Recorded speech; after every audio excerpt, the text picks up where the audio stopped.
बता दें कि भाकपा माले के द्वारा बजट जो बिल पास हुआ है उनको लेकर धरना प्रदर्शन कर रहे हैं। और ये बता दें कि इस बार वित्त मंत्री के द्वारा से 3,16,895 करोड़ रुपए पास किया गया है।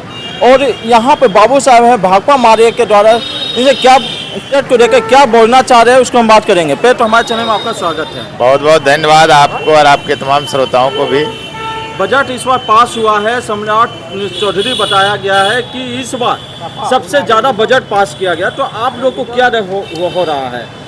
देखिए, अभी जो बिहार सरकार के वित्त मंत्री सम्राट चौधरी के द्वारा जो बजट प्रस्तुत किया गया है, इस बजट में गृह विहीन लोगों को, भूमिहीन लोगों को, आशा कर्मी को, जीविका को, रसोईया को, आंगनवाड़ी में काम करने वाले सेविका, सहायिका, तमाम लोगों को जो लंबे दिनों से आंदोलन कर रहे थे कि हमारे मानदेय को बढ़ाया जाए, हमें परमानेंट किया जाए। जो यहाँ के गरीब भूमिहीनों का सवाल था कि हमें 5-5 डिसमिल बास आवास के लिए ज़मीन दिया जाए, हमको पक्का मकान दिया जाए। और माइक्रो फाइनेंस कंपनियों का जो बोझ बढ़ रहा है, जिस बोझ के तले आम जनमानस दब करके आत्महत्या करने पर मजबूर है, आज हम देख रहे हैं कि इस बजट में उन तमाम तबकों को, उन तमाम संघर्षशील ताकतों का कोई भी ध्यान नहीं रखा गया है। ये सिर्फ और सिर्फ एक जुमलेबाजी किया गया है। और हम देख रहे हैं कि बिहार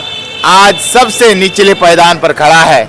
20 साल से हम देख रहे हैं कि लगातार बिहार में एनडीए गठबंधन की सरकार है, लेकिन आज आप देख रहे हैं कि बिहार सबसे कम शिक्षा का स्तर है।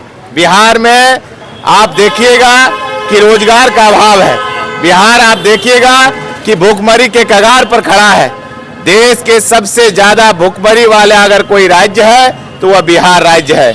आप कह रहे हैं कि डबल इंजन की सरकार चल रहा है, गरीबों का हक अधिकार की बात नहीं हो रहा है।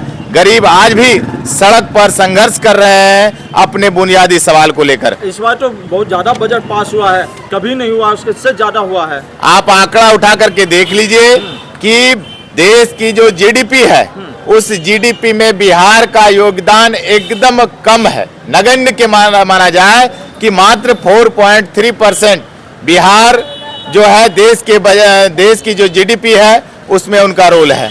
आप इससे अंदाजा लगा सकते हैं कि बिहार पूरे प्रदेश में, पूरे देश में सबसे कम आप उसका जो बजट है वो बनाया गया है। आप तो बता रहे हैं कि इस बार बताया जा रहा है नीतीश कुमार के द्वारा कि अब ये साल में जितनी बजट पास हुआ है टोटल काम हो जाएगा, तो विकास तो होगा ही। हम तो इस चीज को 20 वर्षों से मांग कर रहे हैं। हम तो कह रहे हैं कि गरीब भूमिहीनों को बास आवास की गारंटी कीजिए। आज आप देख लीजिए कि जमुई जिला में हजारों ऐसे गरीब भूमिहीन हैं जो आज भी किसी आहरा के ऊपर, तालाब के अथी में, रोड के किनारे, सड़क के किनारे आप देखिएगा झुग्गी झोपड़ी बना करके जीवन यापन कर रहे हैं। लेकिन आज तक उनको ना पक्का मकान मिला, ना बास आवास के तहत जो 5-5 डिसमिल जमीन की बात किए वो भी नहीं मिला। और आज आप इस बात से अंदाजा लगा सकते हैं कि इसी सरकार के द्वारा जो महागठबंधन की सरकार थी, उस सरकार ने जो जातिगत गणना कराई, उस गणना ने जो भयावह तस्वीर पेश किया कि बिहार के 94,33,312 परिवार ऐसे हैं जिनकी मासिक आमदनी मात्र और मात्र 6,000 से कम है, सालाना आमदनी 72,000 से कम है, जो अति निर्धन परिवार है। और बिहार की कुल आबादी का 34% आबादी है। आप ये विकास की बात करते हैं, कौन सी विकास आपने किया? और थोड़ा सा अगर और इसको अथी किया जाए तो 10,000 से कम आमदनी वाले लोग बिहार में है, जिसकी आबादी 64% है। नीतीश कुमार तो ये भी बता रहे हैं कि 2005 में पहले क्या था, अब क्या है।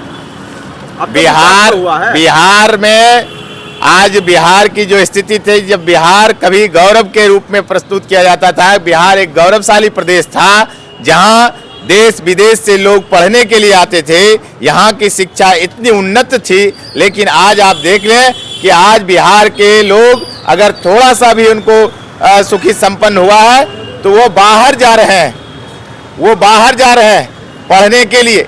यहाँ पर ना इंफ्रास्ट्रक्चर का निर्माण हुआ, ना क्वालिटी बेस्ड शिक्षा का दिया जाता है? कुछ भी नहीं दिया जाता है। और यही कारण है कि पूरे देश में बिहार सबसे कम शिक्षित स्टेट है। पहले तो चरवाहा स्कूल था, अब तो बहुत अच्छा स्कूल बन गया है, हर बाउंड्री भी दे दिया गया है। ये गुमराह करने की बात है कि आप आज 2005 की बात, हम तो कहते हैं कि बिहार का इतिहास ही गौरवपूर्ण रहा है। बिहार गौरवशाली इतिहास रहा है, चाहे वह शिक्षा का हो, स्वास्थ्य का हो, रोजगार का हो, हर तरीके में बिहार अव्वल रहा था। लेकिन आज क्या स्थिति है? आज डबल इंजन की सरकार में यहाँ से लोग रोजगार के लिए पलायन कर रहे हैं। वह दिल्ली जा रहे हैं, पंजाब जा रहे हैं, हरियाणा जा रहे हैं, अन्य प्रदेश में जा रहे हैं, वहाँ पर मजदूरी कर रहे हैं। बिहार पलायन की स्थिति में है। बिहार सबसे युवा वाला राज्य है, लेकिन आज युवाओं के लिए क्या है? ना यहाँ पर रोजगार है, ना यहाँ का शिक्षा है, ना यहाँ पर स्वास्थ्य है, ना अन्य प्रकार की कोई सुविधाएं है। यहाँ ना कल है, ना कारखाना है, और जो भी कल कारखाना था, आज हम देख रहे हैं कि 20 वर्षों में एक भी कल कारखाना का नहीं खुलवाया गया है। क्या लगता है कि आपकी पार्टी जब जीत के आती है तो क्या कारखाना खुलेगा? हमारी पार्टी का साफ मानना है कि बिहार में भूमि सुधार लाया जाए, जिस प्रकार से बंगाल में लाया गया था कम्युनिस्टों के शासनकाल में, और बिहार में भी अगर हमारी सरकार बनेगी, हमारा पहला मांग है कि भूमि सुधार कानून को लागू किया जाए। सभी गरीब भूमिहीनों को बास के लिए 5 डिसमिल जमीन की गारंटी किया जाए।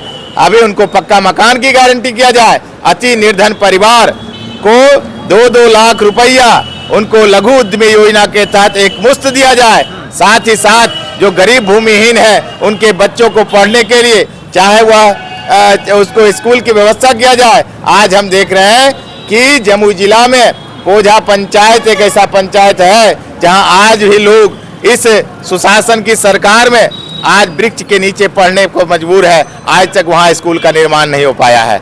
आप इससे अंदाजा लगा सकते हैं कि जमुई जिला में 4 लाख बीड़ी मजदूर है। सरकार कह रही है कि हम 397 रुपया बीड़ी मजदूरों को देते हैं, लेकिन आज आप ग्राउंड पर अगर आप देखेंगे तो एक बीड़ी मजदूर 1-1 हजार बीड़ी बनाती है, लेकिन उनको मजदूरी के तौर पर मात्र 100 से 110 रुपया दिया जाता है।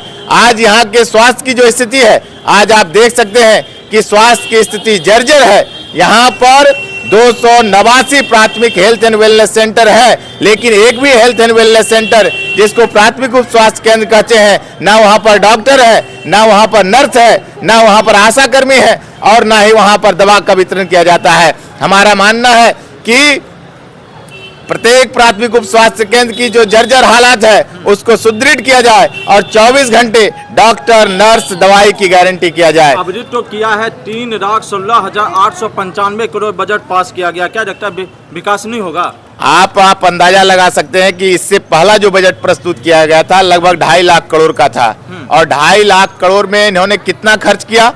शिक्षा पर इन्होंने कितना खर्च किया?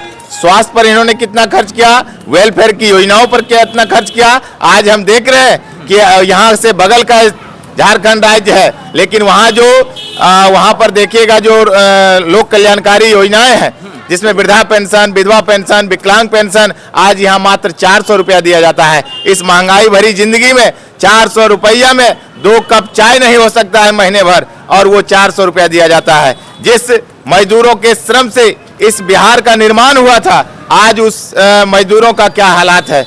आज मजदूर पलायन कर रहे हैं, और यही तो हमारा सवाल है। हमारा साफ मानना है कि महागठबंधन की अगर सरकार बनेगी तो हर एक गरीबों को रोजगार दिया जाएगा। आज हम देख रहे हैं कि रहने के लिए आजाद हिंदुस्तान में उनके पास जमीन नहीं है। हमने लगातार हक दो वादा निभाओ कार्यक्रम के तहत संपूर्ण जिला में हम लोगों ने यह सर्वे चलाया, और यह पता चला कि जमुई जिला में 20,000 परिवार ऐसे हैं जो आजाद हिंदुस्तान में रहने के लिए जमीन नहीं है, उनको पक्का मकान नहीं है, उनके बच्चों को उनके रोजगार नहीं है, उनको पढ़ने के लिए शिक्षा की व्यवस्था नहीं है। ये सारी चीजें हैं। आप महागठबंधन की बात करते हैं कि एक वीडियो वायरल हो रहा है कि सम्राट चौधरी बोल रहे हैं कि तेजस्वी यादव पर सवाल ना उठाकर राहुल यादव पर सवाल उठाना चाहिए। क्या लगता है तेजस्वी यादव से क्या डरते हैं क्या? देखिए, ये तेजस्वी यादव ने संपूर्ण महागठबंधन की जो एकता है, उस एकता से एनडीए गठबंधन डर रही है। अच्छा। और ये पूरा भरोसा है कि आने वाला 2025 के चुनाव में हाँ। इस डबल इंजन की सरकार, हाँ। ये डबल इंजन फेल हो चुका है, ये फेल सरकार नहीं चलेगी। या की बार गरीबों का, मजदूरों का, अकलियतों का, छात्रों का, नौजवानों का सरकार बनेगा।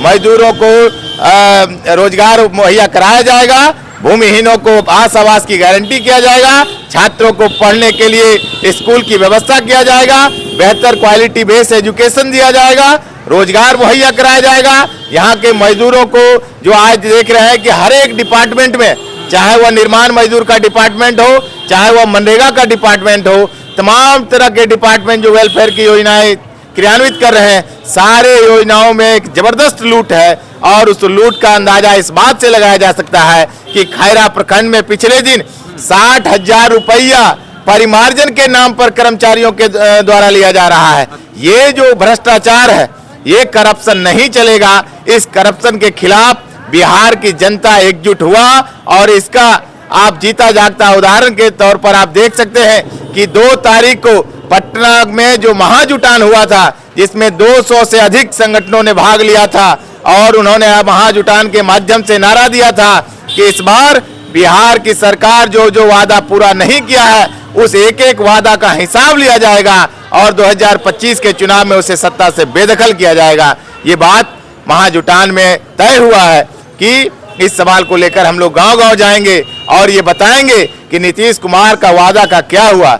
आपने वादा किया था कि गरीब राज्य से हम विकसित राज्य के श्रेणी में खड़ा करेंगे बिहार, लेकिन आज हम देख रहे हैं कि बिहार गरीब का गरीब बना हुआ है। बिहार में ना शिक्षा है, ना स्वास्थ्य है, ना रोजगार है, ना भूमि सुधार है, ना यहाँ पर सम्मानजनक जिंदगी जीने का पर भी लोग त्राहिमाम है।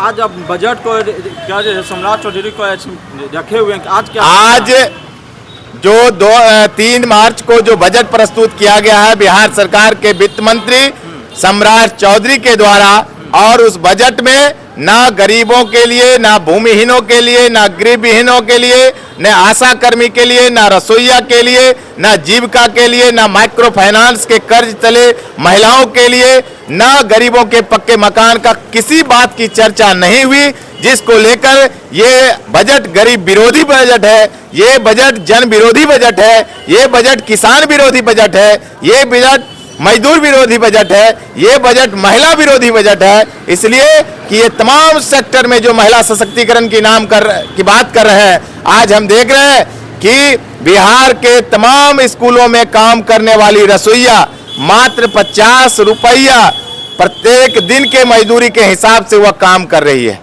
आप अंदाजा लगा सकते हैं कि जो कानून बना था, जो अधिनियम 1948 है, जो न्यूनतम मजदूरी की गारंटी करता है, बिहार में किसी मजदूर को 400 रुपया से कम मजदूरी नहीं होनी चाहिए, ये बात अधिनियम 1948 कहती है। लेकिन आज देख रहे हैं कि रसोईया में जो 99% लोग महिलाएं काम करती हैं, लेकिन महिलाओं को मात्र और मात्र 50 रुपया दिया जाता है, 1650 रुपया में एक महीना काम कराया जाता है। ये सरकार महिला विरोधी है और महिलाओं का श्रम का शोषण करने वाली है। इसलिए महिलाओं ने यह ठाना है कि ये सरकार गरीबों के हित में काम नहीं करती है, ये कॉरपोरेट परस्त सरकार है, ये भाजपा की गोद में बैठी हुई सरकार है जो अडानी और अंबानी के लिए नीतियां बनाती है। गरीब मजदूरों से इनका कोई लेना देना नहीं है और इस बजट में गरीबों का एक भी बात नहीं लिखा गया है। इसलिए हम आज इस बजट का विरोध करते हैं और बजट की प्रतियां इस ऐतिहासिक कचहरी चौक पर जलाने का कार्यक्रम करेंगे।